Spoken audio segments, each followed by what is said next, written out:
I'm sitting over here is actually a good sign. It's not a bad thing that if you fall sick sometimes, it's a good thing. Not only physically, but it's a reminder because it reminds you of your health.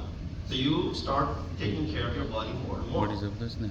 So here is the same thing that Imam al-Salam is saying, that one morsel becomes the cause of an illness which deprives us of eating for many days. You know, when a person develops fever, or they're, you know, in a state of where some other pain, you know, which does not require you to go to the doctor, which does not require you to go to the hospital, that which you treat yourself at home. He says, you know, how many times when you have fever, when you're sick, you don't feel like eating anything, right? Remember the time of COVID, you had lost the taste. You don't have any taste anymore. If you don't like eating anything, you tell, please eat this. No, I don't want to eat this. The best of your food, the food that you die for, is given to you. There's no jahat, there's no desire to eat that food. Why? Because internally you don't feel good. Imam is referring toward the same thing. So there are spiritual aspects of it that makes you more muttaqin la'allakum tattaqun. Prophet said, "Arba'atun la turaddu lahum da'watun hatta tufattaha lahum abwabus sama." There are 4 groups of people. Their dua is never turned down until it reaches the throne, Arsh-e-Ilahi, the throne of Allah subhanahu wa ta'ala, and the doors of heavens are open to it. What are this? He said, number 1, Al-Walidu li-waladihi. When a father makes a dua for his children, the dua is never turned down. As a father, when you make dua for your children, that's the dua that is always accepted. Why? Because that's the dua which is coming from the bottom of your heart. That's coming with absolute khulus and sincerity. There isn't any other hidden agenda behind it. You make dua for your own kids and your own children, it doesn't get any more sincere than that. And sincerity is what Allah subhanahu wa ta'ala is looking in your amal and your action. Just like any other action which starts with khulus and ends with khulus is accepted, this dua, which is made for the sake of the children, is also something which reaches the throne of Allah subhanahu wa ta'ala. Number 2, Imam said, وَالْمَظْلُومُ عَلَى مَنْ ظَلَمَهُ. The dua of an oppressed Mazloom against the oppression. That is normal. When a Mazloom raises the hands for dua, he says, you too, by the benefit of that Mazloom, make dua. Why? Because while Allah will never reject the dua of a Mazloom, along with him, if anyone else makes the dua, their dua will also be, by the virtue of that Mazloom, will be accepted. So that's number 2. Number 3, he says, وَالْمُعْتَمِرُ حَتَّى يَرْجِعَ. The person who goes for the visitor of the house of Allah, whether for Hajj or Umrah, until they return back home, their dua is something which is in a state of acceptance. And lastly, which is our example over here, وَالصَّائِمُ حَتَّى يُفْتَرُ.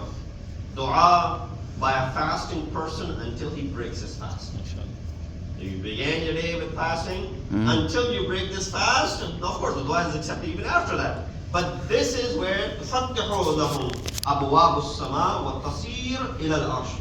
The doors of heavens are open, and this reaches the throne of Allah subhanahu wa ta'ala when a fasting person makes a dua until it reaches the bargah of Allah subhanahu wa ta'ala. Subhanahu Muhammad wa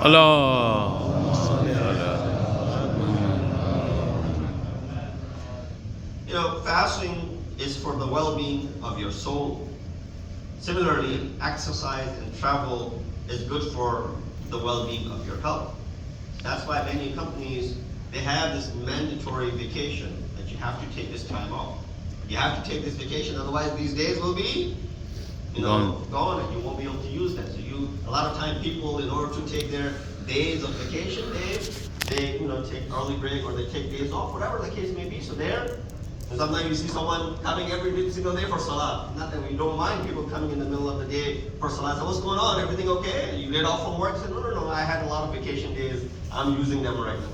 No, it's something which is mandatory, at least in this part of the world. Therefore, it is necessary for an employee to take some time off from work, sometimes in a month or in a year, to rest and relax their mind from their duties. That is good for business. Why?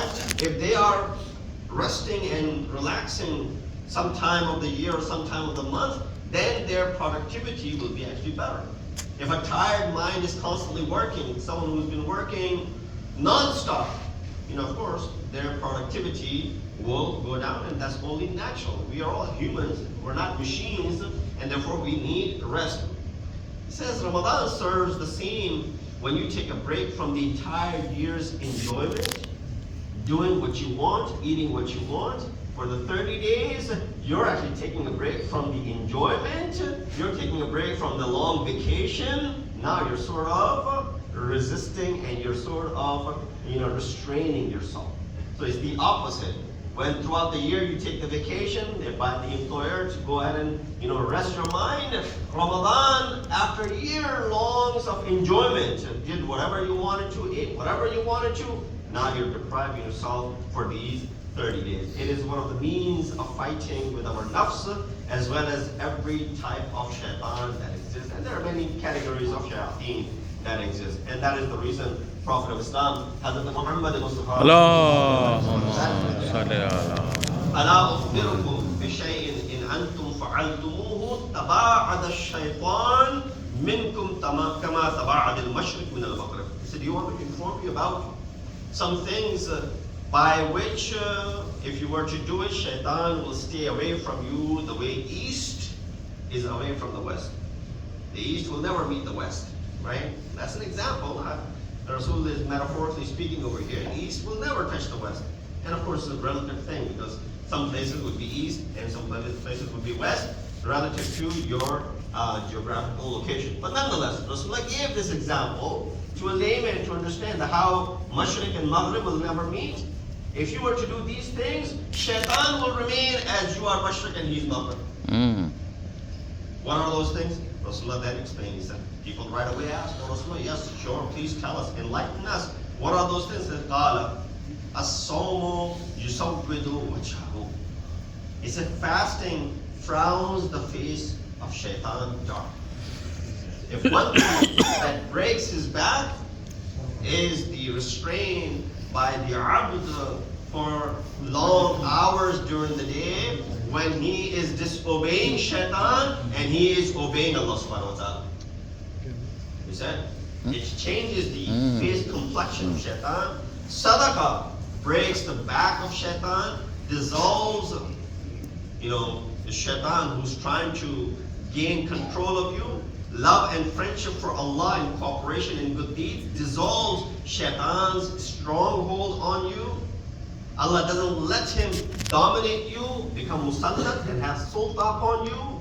And lastly, tawbah and istighfar, which are the highlights of this month, can remove the existence of shaitan completely. And for everything there is zakat, and the zakat of your bodies is fasting.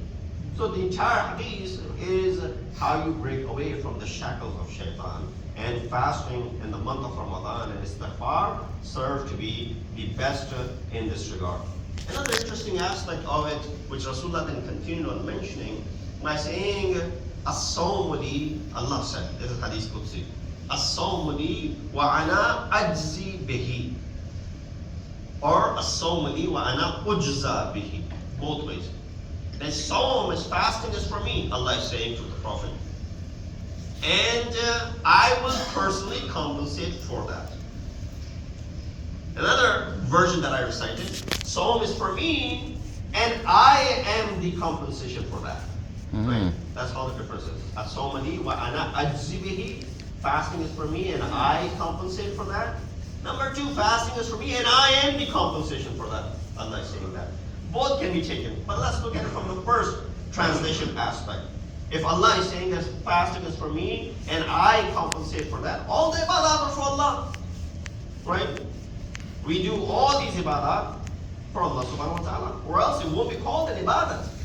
This special association is since all other ibadat have the physical element, which is apparent to the public, and having ikhlas in them is more difficult.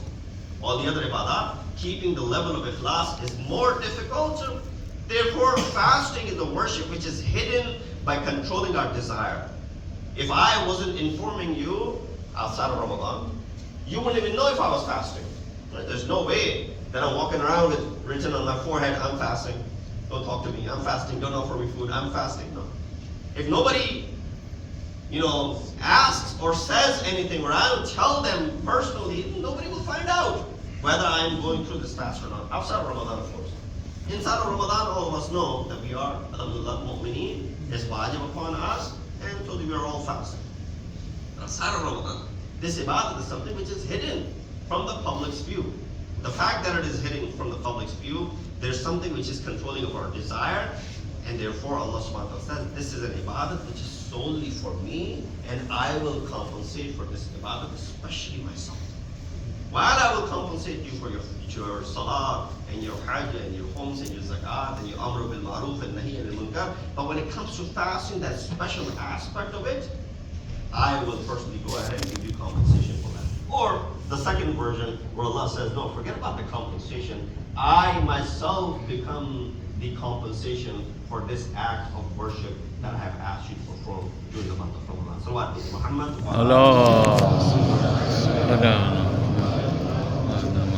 The verse that I had recited was سَيَعْلَمُ الَّذِينَ ظَلَمُوا أَيَّ مُنْقَلِبٍ يَنْقَلِبُونَ, and the wrongdoers will soon know what goal they will reach, or what will be their final abode. And of course, a lot of atrocities that are happening around us that we need to continue to remind, so that we don't become heedless of them. We don't become oblivious of them. Because sometimes when things go on for too long, then it's desensitized. You no longer feel the sensitivity of it. Kind of like the issue of Gaza when it first began. We're all very enthusiastic about it, and we were outspoken about it. As the conflict grew and prolonged, some voices remain strong, but other voices dwindle. Similarly, the problems that we hear and see, especially in Parajanar, is something which, sometimes we see that in the beginning there's a lot of enthusiasm, but then as time passes by, people get busy with others. It's important for us to keep on reminding ourselves of these atrocities that are happening. And many such verses in the Quran highlight the concept of mukafat amal. This ayat that I recited for you, 227 from Shu'ara, it says the Zalimin will see what they will, they'll harvest, they'll reap whatever they have sowed in the ground. They will see it themselves. They will be the ones facing it. So that's basically mukafat amal. What is mukafat amal? Meaning the repercussion of what you have done. So if I do something, the repercussion of it right away is shown to me. One example, that if I was to take a stone or something, and if I was to strike it on a piece of glass, it'll break. I know that it's cause and effect. Now, what is the mukafat of that? I might be penalized for that, right? I might be given some penalty by whoever that I damaged this property to. So this is called mukafat amal. Prophet said, "Man khafa al-qisasa kaffa an zulm an-nas."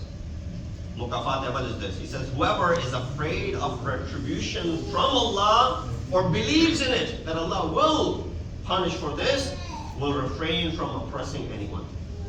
If that was not enough for someone to refrain from oppression, then nothing else would withhold this person. One example of it, and inshallah I'll bring it to a close. What is mukafat amal? The retribution for the action that we do. It's like a reverse outcome of kicking a ball or throwing it at a wall. The stronger you kick it, the stronger you throw it, the quicker it will come back to you. So this wall right here, if I was to throw a ball at it, depends on the speed that I'm throwing at, it will return back to me. The harder I throw, the stronger the return will be, that the wall will reciprocate in the same way. In a book called Hayatul Hayawan, there's this interesting story about a king who invited one of his emirs for lunch. When, this food was spread, amongst them was kebab of a bird, probably partridge. The emir looked at the partridge and he started laughing. He looked at the kebab and he started laughing. The king asked him as to why he was laughing. He replied, when I was young, I was a bandit and used to rob caravans. One day I saw a merchant by himself, so I decided to rob him. when I took all of his belongings, I wanted to kill him. I wanted to kill him as well. Why? Because the fear that if I rob him, and if I let him live, he'll go back and he'll tell people about me. And I will be killed. Fear that he will go and complain about me and against me. So the merchant begged me not to kill him, but nothing worked. I had made up my mind. And then, as I was about to sever his head, out of desperateness, he looked around and he saw a partridge sitting nearby, and said to the birds, "Be my witness that he's killing me innocently. I have not done any injustice to him. He's killing me innocently." I eventually killed him, and when I saw these partridges in front of me, it reminded me of the incident how stupid was that businessman asking these birds to bear witness who cannot even speak. So it made me laugh. The king was a just person. He looked at the emir and he said, "You should laugh at your own stupidity. The bird just gave witness through your tongue," and he ordered the emir to be punished. That is mukafat al-amal. These birds basically made him speak from his own tongue as to the crime that he had committed. So therefore, we began our discussion under this ayat. There will be mukafat al-amal for all of those injustices that are happening, and all of those unjust people who are committing these crimes. Of course, there's delay, but there's never, the retribution definitely comes from Allah subhanahu wa ta'ala. We ask Allah to give us the tawfiq and ability to be able to fulfill the commands and the teachings of Quran and Ahl-e-Bait, especially in this month of Ramadan al-Mubarak.